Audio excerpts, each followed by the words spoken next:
to our study number 13, the epilogue, Knowing Jesus and His Word, and we turn it over to Tuesday's lesson. Thank you. My name is Daniel Perrin, and just like Brother Ryan just beautifully said, directing us to keep our eyes upon Jesus, that draws us right into Tuesday's lesson, which is light and darkness, which we see with our eyes. It's a very broad title, light and darkness, which religionists and philosophers throughout the ages have talked about. Light, what is light? What is darkness? And honestly, in our own human reasoning, we're just groping in the dark for what it means. But think about light. It's so simple that we take it for granted. It's all around us every day. Light. We don't even consider it most of the time. And how often do we really say, there's light? I see light. Or, thank you, God, for the light. Now, if we've been locked away in a cave somewhere and finally we come out into the light, there we might say, I have seen light for the first time. You're thinking about light, it is a moment-by-moment reality that is woven into our very existence. It is an experiential metaphor that God has given us all through our life, directing us to look at and to see Jesus, just like we've just been told here. It's so wonderful, light, that even a child can understand it. And that's what John is getting at as we find this light theme all the way through the Gospel of John and the other Gospels and the epistles. And from the first page of the Old Testament, Genesis chapter 1, all the way through to the end, enlightening and bringing us out of a world of darkness. Think about what a child even can understand. If you want to see, you need light.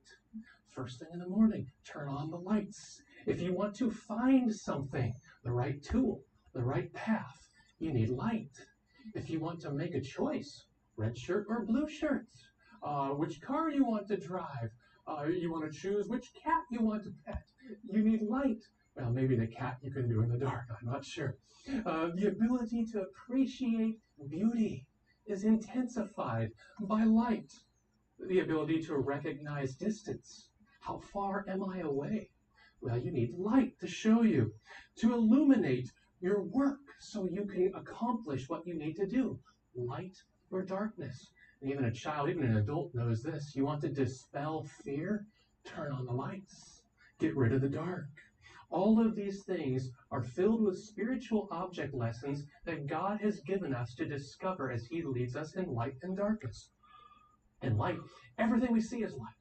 The color that comes at you, that you're seeing right now if you're watching, or if you're driving, the hue, the saturation, the brightness, the intensity, tint and shade and contrast, those are all words that describe the way that we perceive light.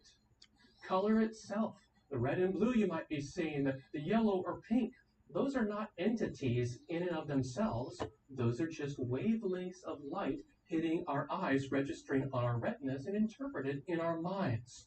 And that color then is an essential part, that light is an essential part of how we experience the world. You know, darkness isn't even a thing. Darkness does not exist. Darkness is simply, there's no light. There's not a force or a power of darkness. It reminds me of 1 Corinthians 2, verse 6, which says that the rulers of this age, and this would be those encased, encompassed in darkness, the rulers of this age are coming to nothing, because they are nothing. In the New Jerusalem, near the last chapter of the Bible, Revelation 21, verse 23, the New Jerusalem radiates light. And that light comes from God, because in Him is no darkness at all. This is such a thorough illustration that God has given us that permeates every part of our lives. This illustration of light was built into our world, into our experience from the first day of creation. Genesis 1, verse 2 and 3.